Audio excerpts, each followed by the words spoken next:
여러분, 제가 예배에 대하여서 잊지 못하는 일이 하나 있습니다. 벌써 한 15년 넘어 된 일입니다.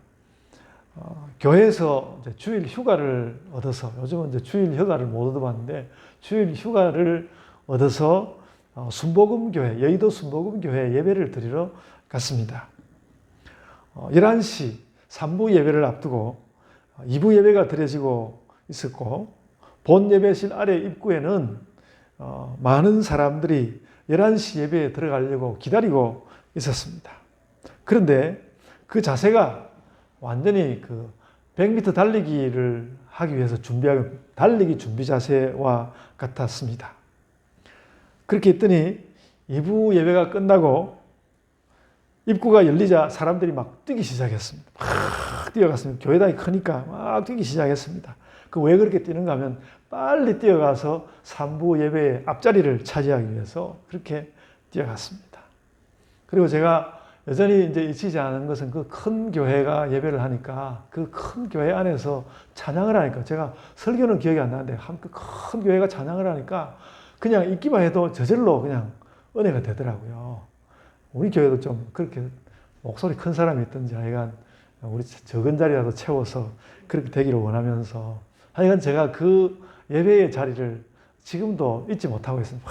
그 뛰어가던 그 사람들, 그 뛰어가는 그분들은 아마도 자신들의 그 예배가 최고의 예배, 최고의 예배라는 그런 생각을 하고 그렇게 했을 것입니다.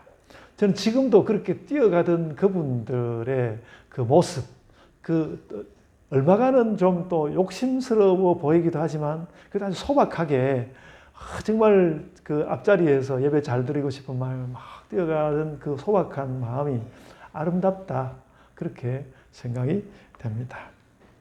저는 오늘 이제 우리 설교 제목을 굉장히 어려운 언약의 말씀과 임재의 신비, 이렇게 이제 이미 정했습니다만, 그 설교 제목보다 다시 좀 쉽게 최고의 예배, 오늘 설교 제목을 최고의 예배라는 제목으로 이렇게 바꾸어 보았습니다. 오늘 본문에 나타나는 실제 현상은 하나님께서 언약을 주시는 언약의 말씀과 하나님께서 임재하시는 구름과 함께 임재하시는 임재의 신비가 맞죠. 그래서 언약궤의 돌파는 말씀이고 성전의 구름은 임재의 신비이고 그렇습니다. 그런데 그것을 돌아보는 우리가 그것을 이렇게 살펴보면서 우리 마음 가운데 작정해야 되는 것은 뭔가 하면 최고의 예배라는 것이죠. 어떻게 하면 최고의 예배를 드릴 수 있을까? 그래서 저는 그런 당시의 현상보다는 오늘날 우리가 최고의 예배를 드려야 된다는 그런 마음으로 최고의 예배라는 제목을 다시 한번 붙여보았습니다. 여러분이 기억하는 최고의 예배는 어떤 예배입니까? 언제 어디서 드렸던 어떤 예배입니까? 저도 이제 최고의 예배를 꼽아보려고 좀 생각을 했는데 생각이 나지 않았습니다. 생각이 나지 않았고요. 그 생각이 나지 않던 끝에 저에게 드는 생각은, 내가 이번 주일날 내가 최고의 예배를 드려야 되겠다.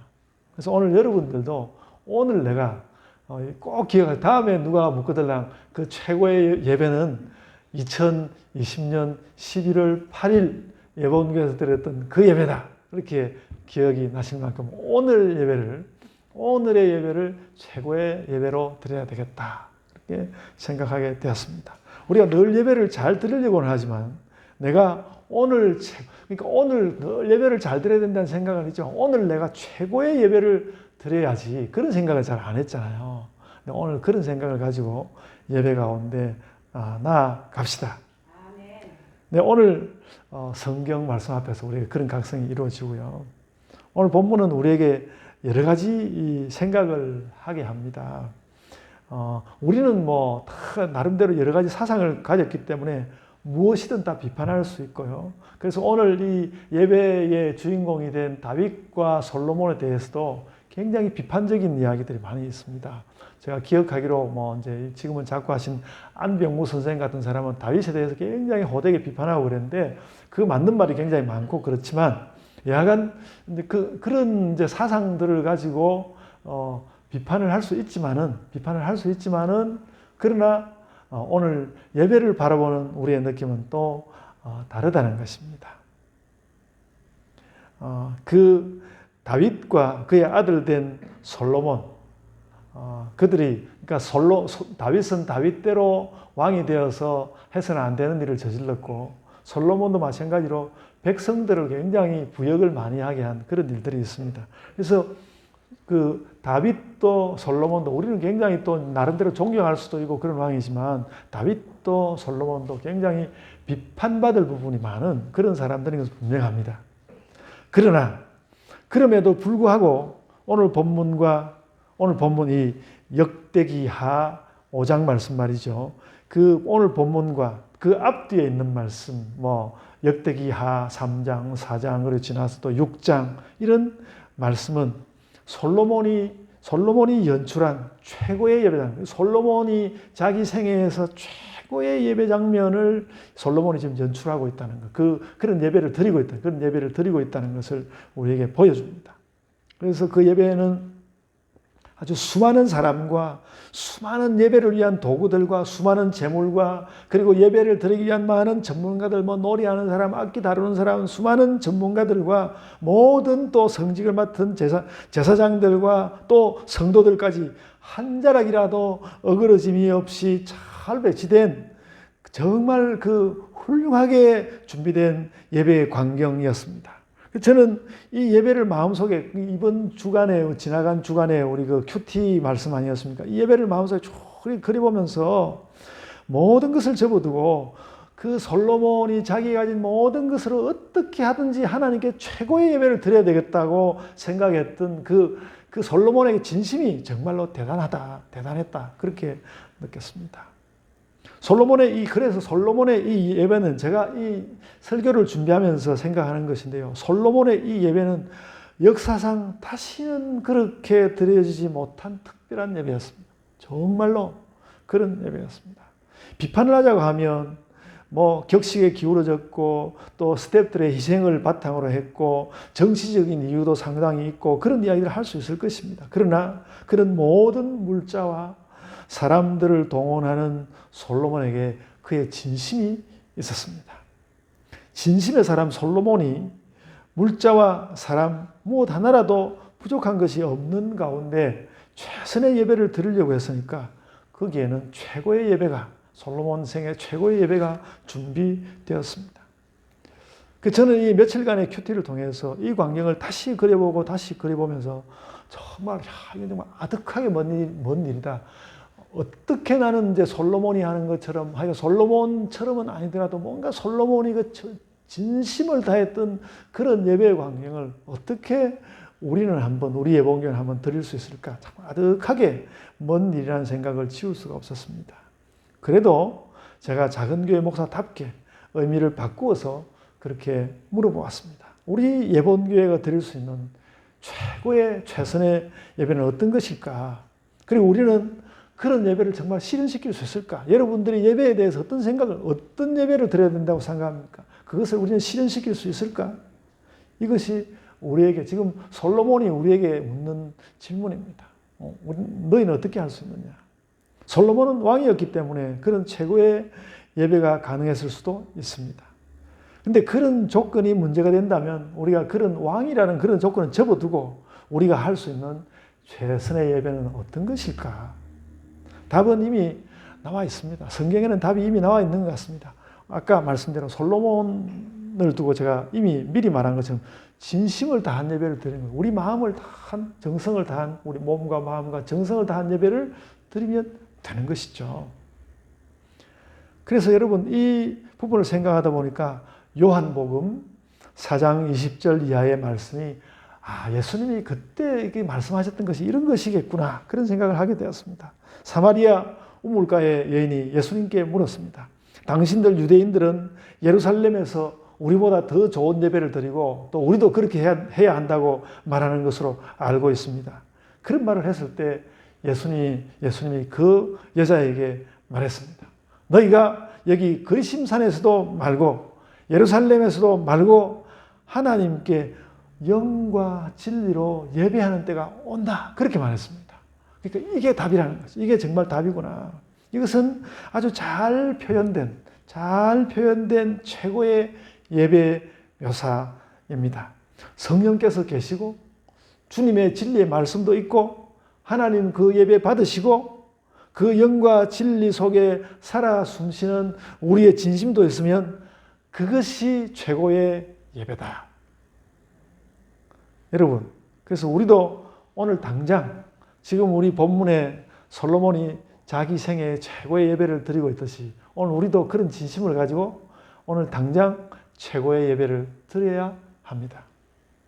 여러분, 사람이 이제 잘 성장한 어른이 되었으면 두 가지를 잘 해야 하는데요. 제가 요즘 결혼식 주례하느라고 제가 이걸 다시 되돌아보게 됐는데 사람이 성장하면 두 가지 개인적으로 해야 할 일인데 하나는 사랑하는 일이고 하나는 노동, 일하는 것입니다. 오늘 제가 그 중에서 그 결혼식에서는 주로 사랑 이야기를 했는데 오늘 예배 시간 일 이야기를 좀 하려고 합니다. 우리가 일이 있는데 이걸 어떻게 하지 생각만 하고 있으면 세월이 훨훨 날아서 가버립니다. 다 그런 거 느껴보셨을 겁니다. 이걸 어떻게 잘하지 그러고 있는데 세월이 훨훨 날아서 그냥 가버립니다. 그래서 우리가 생각을 하는 것도 묵상을 하는 것도 비판을 하는 것도 또 비판을 듣는 것도 어떻게 해야 되는가 하면 일을 하면서 해야 됩니다. 뭐든지 일을 하면서 해야 됩니다. 이거는 일 중독에 빠져야 한다는 말이 아닙니다. 내가 감당할 몫을 가장 잘 감당하는 방법은 내가 부지런히 내 몸을 사용하고 부지런히 뭔가 손도 사용하고 뭔가 할 수 있으면 도구들도 사용해서 무엇인가를 만들어내면서 무엇인가를 하면서 일하면서 그런 와중에 묵상하고 사랑하고 돌보고 그렇게 해야 한다는 것이죠. 이게 이 땅을 사는 사람들의 모습입니다. 그래서 일과 함께 이루어지는 것이라야 대개 다 쓸모가 있습니다. 그리고 일을 해야만 쓸모 있는 것이 만들어지게 되어 있습니다. 그래서 일을 하지 않는 가운데 뭔가를 이루려고 한다면 늘 허공을 치고 말 겁니다. 오늘 우리 권사님께서 제 그 성경과 인공지능 연구소를 위해서 기도해 주신 게 너무 감사합니다. 제가 그 일을 이렇게 하게 된 것도 제가 이 이야기를 학교에서 했다가 완전히 돈키호테가 되는 것은 아닐까. 그래서 고민하다가 안 되겠다. 일을 저지르고 봐야지. 그래서 일을 저질렀는데 하여간 앞으로 어떻게 잘 될는지는 모르지만 그 일을 해갈 것입니다. 제 후배 목사님 한 분이 자기가 물리학과를 나왔다 그러면서 제가 목사님 돕겠습니다. 그렇게 이제 지원자도 나타났고 자기 친구가 지금 미국의 무슨 대학에서 물리학과 교수를 한다고 필요하면 그 사람하고 연락도 하겠다고 저한테 그랬습니다. 연락이 돼가지고 잘 될는지 모르겠는데 그래서 하여간 일을 하면서 가야 이게 일이 굴러가면서 뭔가 된다는 거 그런 이야기를 좀 드리겠습니다. 원래 제가 일을 잘 안 하는 사람이어가지고 그런 깨달음이 많았습니다. 일을 해야 된다는 말은 여기까지만 하겠습니다. 그래서 제가 무슨 이야기를 하려고 하는가 하면 우리는 지금 일을 해야 하고 물론 예배는 일이 아니지만은 예배를 정말 최고의 예배로 드려야 되겠다. 그렇게 생각이 들면 지금 당장 최고의 예배를 내가 최고의 예배 지금 당장 예배를 드려야지. 그렇게 해야 한다는 것입니다. 그래서 우리가 늘 주일마다 최고의 예배를 드리기 위해서 실제로 애써야 합니다. 그러기 위해서 우리가 해야 할 첫 번째 일은 일단 분명합니다. 내가 예배 드릴 때마다 진심을 쏟아내는 거야. 내가 정말 일한다는 마음을 가지고 그 예배를 드리면서 그 진심을 쏟아서 예배를 하는 것이죠. 저는 오늘 본문이 그 주변의 역대기하 3장부터 5장 내용으로 그 며칠간 큐티를 하면서 오늘 이 본문과 함께 그 앞에 나온 말씀들 가지고 큐티를 하면서 마치 그 3장, 4장, 5장 이렇게 읽어오는데 와 정말 그 마음 가운데 어떤 황홀함 같은 것이 있었고 그리고 그 새 예루살렘 성을 만나면 이렇지 않을까? 새 예루살렘 성을 우리는 여기서 짐작해 볼 수 있겠다. 그런 생각을 했습니다. 그런데 여러분 사실 성경을 돌아보면요. 역대기의 성전과 예배가 새 예루살렘 성 묘사는 아니거든요. 이미 깨져버린 예루살렘 성과 성전 이야기, 지나간 옛날 이야기거든요. 그래서 그것은 충분하지 못해서 예수께서 새 성전이 되신다. 그렇게 성경은 말씀했거든요. 그런 점에서 우리의 예배당과 예배는 구약시대의 그 성전을 거쳐서 왔기 때문에 우리의 것이 더 좋을 수도 있습니다. 더 탁월할 수도 있습니다. 그것은 우리의 교회는 진짜 성전이신 예수 그리스도의 몸이기 때문에 그렇습니다. 그리고도 우리는 또 한 번 그렇게 그 예수 그리스도의 몸인 예배당, 물론 예배당이 아니라 교회이지만 그런 것을 맞이했지만 그리고도 또 한 번 우리는 다른 성전을 맞이하게 될 것입니다. 나중에 우리는 천국 가서 정말로 천국에 가서 그때는 정말로 새 예루살렘 성에서 예배하게 될 것입니다. 그래서 그것은 성전보다도 낫고 오늘 교회보다도 더 나은 예배당과 그런 예배일 것입니다. 근데 저는 그럼에도 불구하고 그러니까 완전히 미치지 못한다고 할지라도 역대기의 그 말씀을 읽으면서 그것이 얼마나 아름답고 얼마나 전력을 다하고 얼마나 정성을 다하는지 이 정말 새 예루살렘 성을 보는 그런 황홀함이 있었습니다. 그래서 정말 이런 예배를 한번 주관해 보았으면 그런 마음이 지금도 있습니다. 이제는 접어들인 이제는 끝난 예배 광경인데도 그러니까 성경에 보고되어 있는 예배 광경은 흘러간 옛 예배라도 이렇게 아름다웠습니다. 그러니까 이스라엘 사람들이 이렇게 아름다운 예배에 대한 마음이 가득하게 그들 가운데 있었다는 것이죠. 다윗 마음에도 있었고 솔로몬 마음에도 있었다는 것이죠. 그 진심과 그 신비가 참으로 대단했습니다. 물론 과도한 화려함 같은 것도 있다는 생각이 들긴 합니다. 그렇다 하더라도 역대기의 성전 묘사는 그 당시 사람들의 최고 예배에 대한 열망을 열렬하게 보여주고요. 더 엄청난 새 예루살렘 성의 예배를 그걸 기다리도록, 대망하도록, 갈망하도록 하는 그런 힘이 우리에게 있다는 것이죠.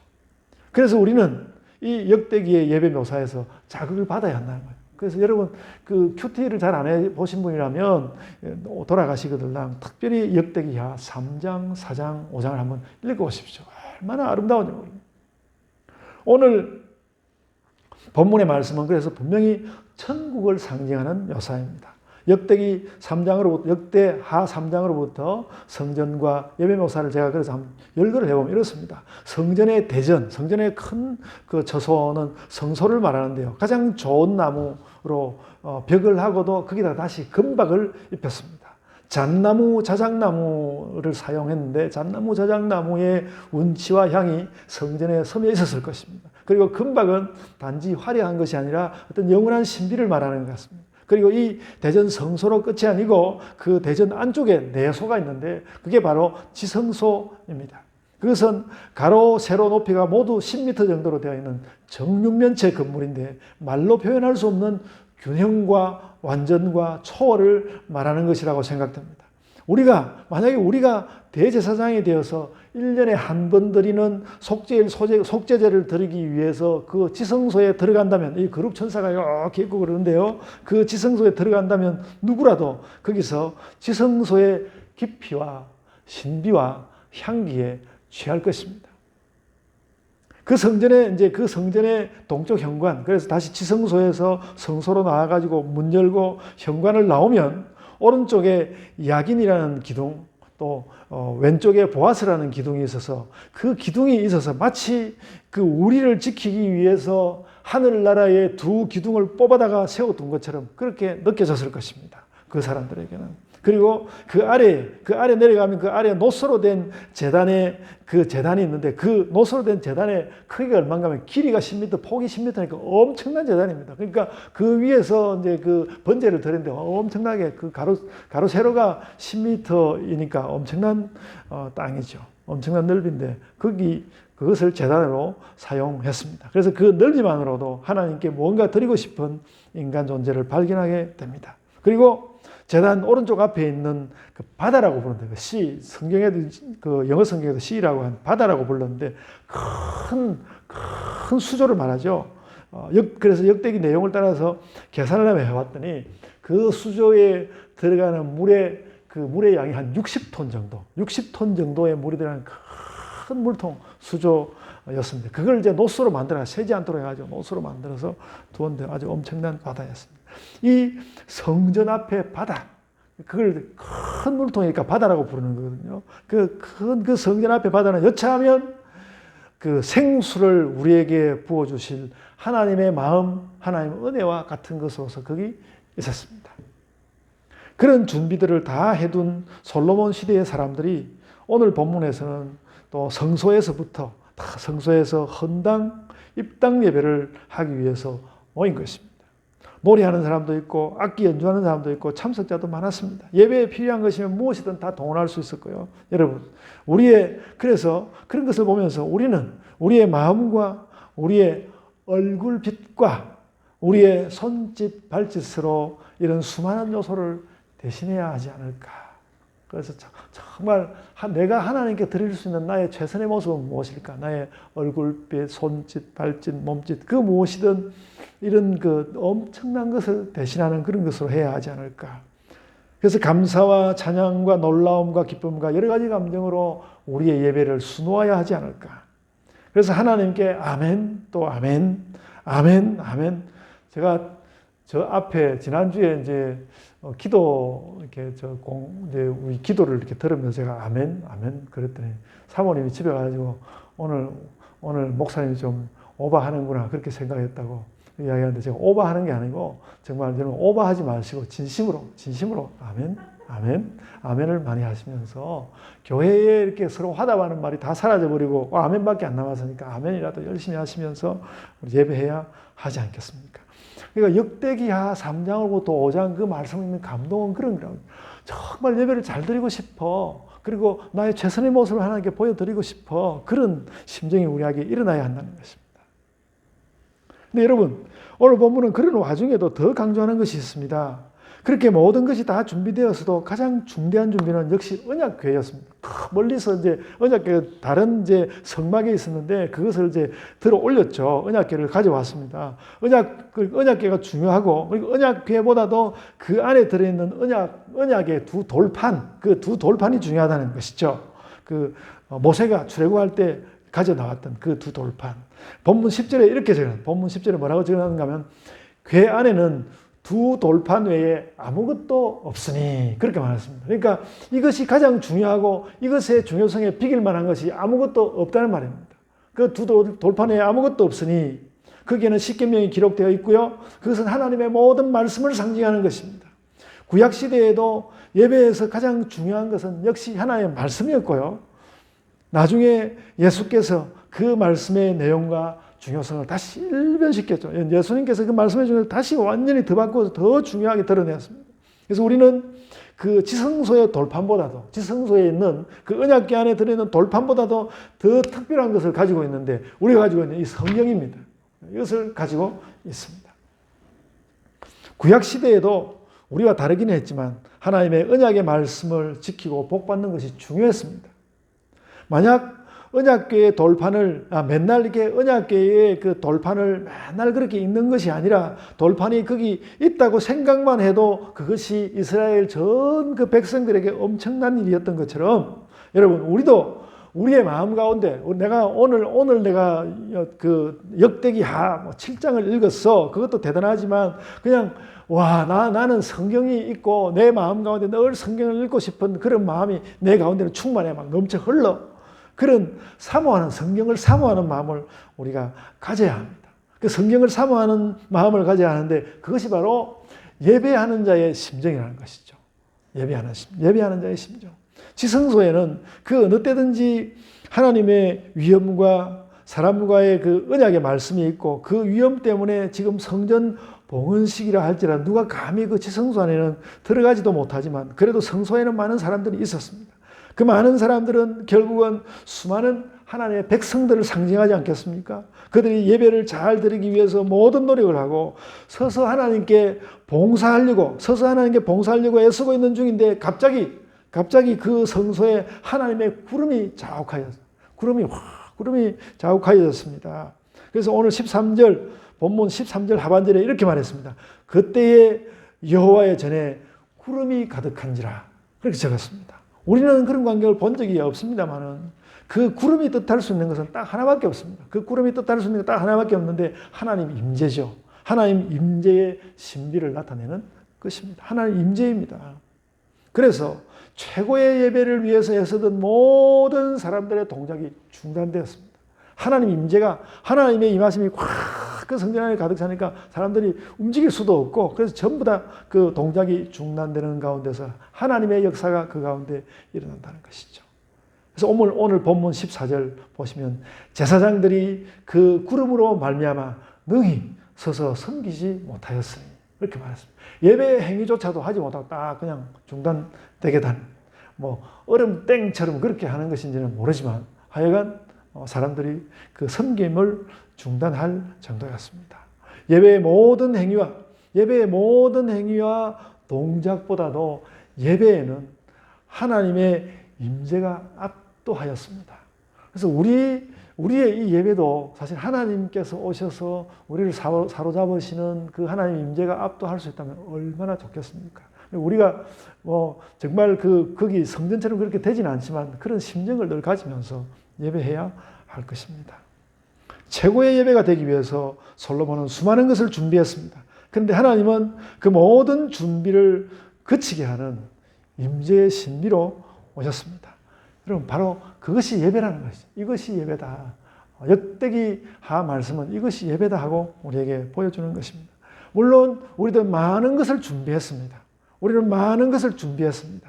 그러나 하나님의 임재가 보다 더 압도적입니다. 그렇게 우리는 하나님의 은혜에 빠져들고 하나님께로부터 복 받을 것입니다. 그게 예배라는 것이죠. 우리가 할 수 있는 최고의 준비는 예배의 진심이므로 우리가 그것을 가지고 예배당에 나아오면 하나님의 임재가 우리를 감싸고 하나님의 신비를 우리에게 나누어 줄 것입니다.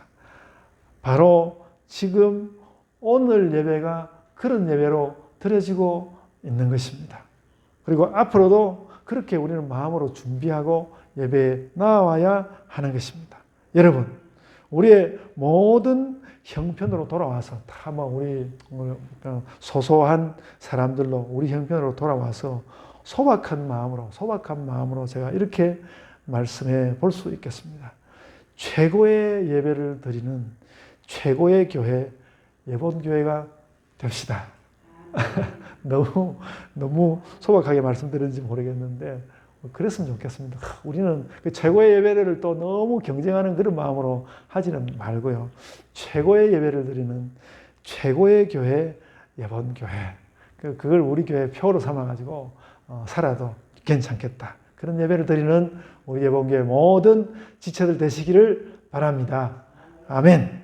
제가 기도하겠습니다. 아버지 하나님, 말씀이 생생하게 살아있고 그 아버지 하나님의 임재가 구름으로 임하여 계시는 그 성전의 모습과 같이 오늘 저희들도 그와 같은 예배를 드리며 또 예수께서 새로운 성전의 모습을 보여주셨사오니 우리는 그보다도 좀 더 한 걸음 더 나가보겠습니다. 그런 소원을 가지고 더 좋은 예배가 무엇입니까? 알기만 한다면 그렇게 예배 드리겠습니다. 그런 마음으로 저희가 예배하는 자들이 되게 하여 주옵소서.